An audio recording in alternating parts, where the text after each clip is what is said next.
Hello everyone and welcome back to Ruiz. Sometimes I talk about thrillers on Thursdays, and I walked into a Barnes & Noble for the first time about just a few days ago. I was getting my hair cut, and then the same strip mall right next door was a Barnes & Noble, and I felt compelled to go in afterwards. And I don't think I had been in a Barnes & Noble in about at least a year, I think. And just the walking in, the scent of the books, I'm not the type to get teary-eyed easily, but something about it, I nearly burst into tears. And I only bought one book there, but it made me come back and realize the reason my bookshelf is all toppled over in the background is because I was looking and I realized I've acquired, I think maybe 10, 12, I don't know, maybe 15, who knows, books. I've got a giant pile next to me that I have not had the chance to show you all. Completely unrelated, but of course the state of the world is completely different now than it was when I last posted a video a couple weeks ago. Of course, I'm following what's happening in Ukraine closely, similar I'm sure to all of you. It's all I'm reading and consuming outside of work. My friends and I were chatting the other day trying to figure out which organizations would be the best ones to donate to, so I'll link down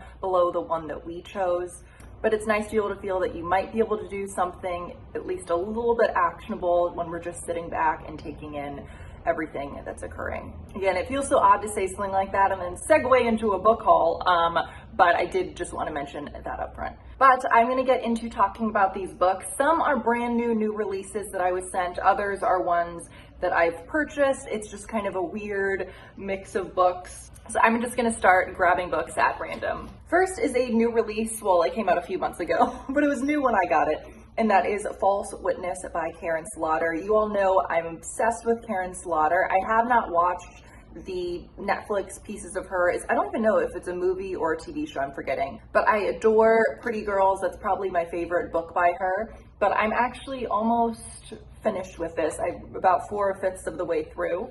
But this is about two sisters who murder a man who's really horrible and abusing them when they're little, and then at present day it's told from both of their perspectives when they're older. And a man is accused of, I want to be conscious of what words I'm using in this video so I don't get flagged, but a man is accused, I'll just say, of a lot of atrocities, and one of the sisters is now a lawyer and is assigned to defend him, and it turns out it is the son of this man that they killed, and it becomes very clear very early on, this is not a spoiler, that he is very well aware of what these two women did when they were younger. But I'm really enjoying this so far, and I will definitely be posting a review when I'm done. And next is a book I was really excited to buy, and that is Autumn Crow by Cameron Chaney, and he has been a booktuber, I think we started maybe our channels around the same time, but I was on my very first booktube live stream with Cameron and Rachel from the Shades of Orange, and they were talking a little bit about his book. I'm really tempted to read this now, but I think I do want to wait until October, because even just reading the first few sentences of it, it's a collection of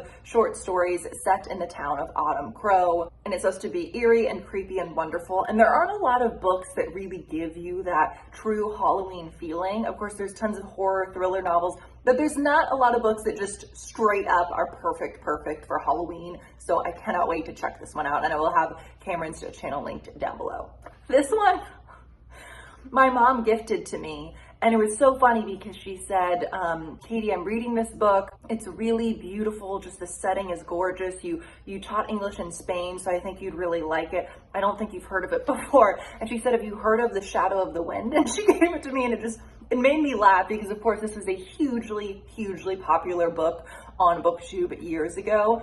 When I think of, there's some books that just make me think of BookTube. This one does, so does Station 11, for example.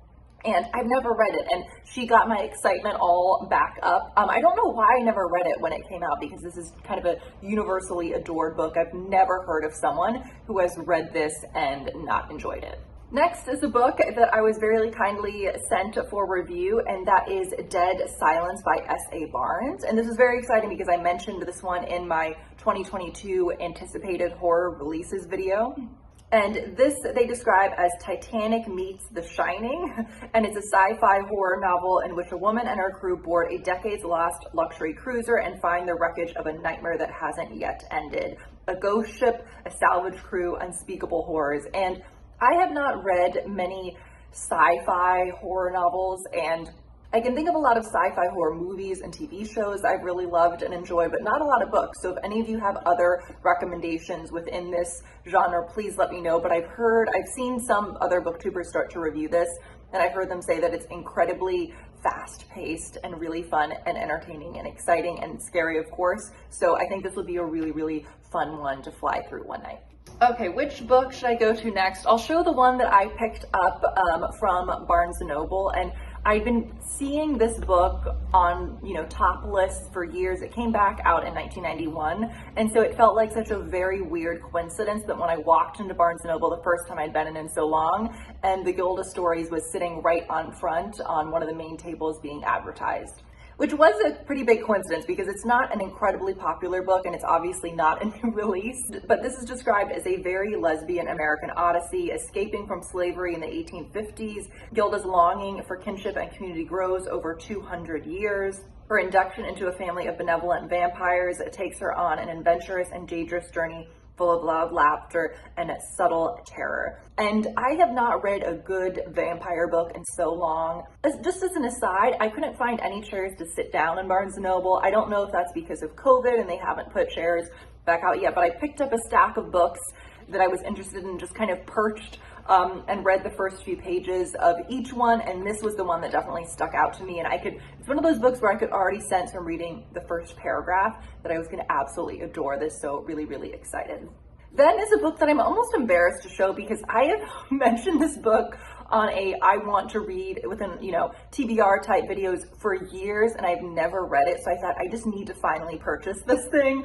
And that is The Hunger by Alma Katsu. This is about the Donner Party and it's supposed to be really, really horrifying. I'll be honest, I'm a little bit upset to say that I read the first 20, 30 pages and it has not gripped me that much. But please let me know, at what point in the book, if you've read this, does it really start to pick up? Because right now I'm just not really intrigued by a lot of the characters. But again, I only read 20, 30 pages, but we'll see. Next is another book I was sent, and I was really excited because I mentioned it in my 2022 TBR, and that is the book of the most precious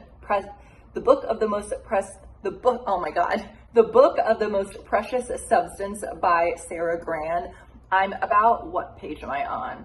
I'm only on page 31, but I'm loving this so far. And this is sort of an erratic, literary, thriller, creepy. I don't know how to really describe this, but it's about a woman who is a bookseller. And she hears about this book called The Book of the Most Precious Substance, which is apparently a very, very old, only one edition is out there, book that's something about eroticism and power. I'm not sure yet. I'm only 30 pages in, but the man who tells her about that book dies, and all she knows is that there's a seller out there who was willing to pay hundreds of thousands of dollars for this book, so she goes on a quest to find it. But I've never read anything by Sara Gran. Come Closer is pretty popular in the horror community, and I've heard amazing things about that, so cannot wait to finish reading this. This is a weird one, but my dad got this for me at an antique shop, and he saw it, and he was correct that it's something I would really like as a coffee table book, and that is Haunted London. And this is funny, when you look on the inside, this is one of those books that would have been sold, I don't know how to describe it, like the section of Barnes & Noble with really big books that Barnes & Noble makes, like all their coffee table books, but this just looks so incredibly fun, and this is from the 90s, but just perfect for me. Just could not have a more perfect coffee table book, so really excited. Next is The Perishing by Natashia Deon. This is about a Black immortal in 1930s LA who must recover the memory of her past in order to save the world. And just from that first sentence alone, I was really excited about this. And our protagonist is Lou. It takes place during the Great Depression, and she starts to realize from things she's sort of remembering and hearing and seeing, and people she's recognizing, that she thinks she might be immortal. So I don't really know what genre this falls into. I would guess sort of historical fiction fantasy, but I've definitely never read anything remotely like this before, so very, very excited. Then I picked this up from Second and Charles a while back, and that is The Forgotten Garden by Kate Morton. All of her books are just giant, and there's something I've never read books by her, but reading about them, they just seemed very calming. And this is about a woman whose grandmother passes away. She's had some sort of tragedy that took place 10 years ago as well, and she inherits a book of dark and intriguing fairy tales written by Eliza Makepeace, the Victorian authoress who disappeared mysteriously in the 20th century. I get the impression that a lot of her books, again, are very long. seem, maybe I'm off on this, but they seem kind of mysterious and also cozy, which is just something that I need right now. I think as much as I love horror, sometimes I really do gravitate towards books like this, and there just seems something very eerie and peaceful about it, so very excited. Then we have, this is a newer release, The Manningtree Witches by A.K. Blakemore. But they call this The Favorite, meaning the movie The Favorite meets Wolf Hall. And this is a debut novel that takes place in an English town in the grip of the 17th century witch trials. And Manningtree is the town where it takes place, and it's kind of been depleted of men since the wars began. And it says the hot terror of damnation burns in the hearts of the women left to their own devices. And I have no idea what the tone of this book is going to be. I can get a little bit of a vibe from that description, but then I was reading some reviews that said it was very scary and sad. So I just have no clue what the reading experience of this is going to look like, but I love a witch trial book, so can't wait. And finally, we have another book that I think came out in 2021, and that is Prepare Her by Genevieve Plunkett. And this one's, I always have a difficult time trying to summarize what short story collections are about, but this is described as haunting, piercing short stories that share a common language of desire. The desire to feel seen, the desire to have more than what's being offered, the desire to break free from the bonds of conventional society. Prepare Her tells the stories of young women at the brink of discovering their own power. So definitely not my typical horror thriller, but I've been meaning to read more short story collections, and just hearing this description really intrigued me. Whew, I have been talking for a while, and like I said, it is swelteringly hot in here, so hopefully you can't tell, but I'm really sweating.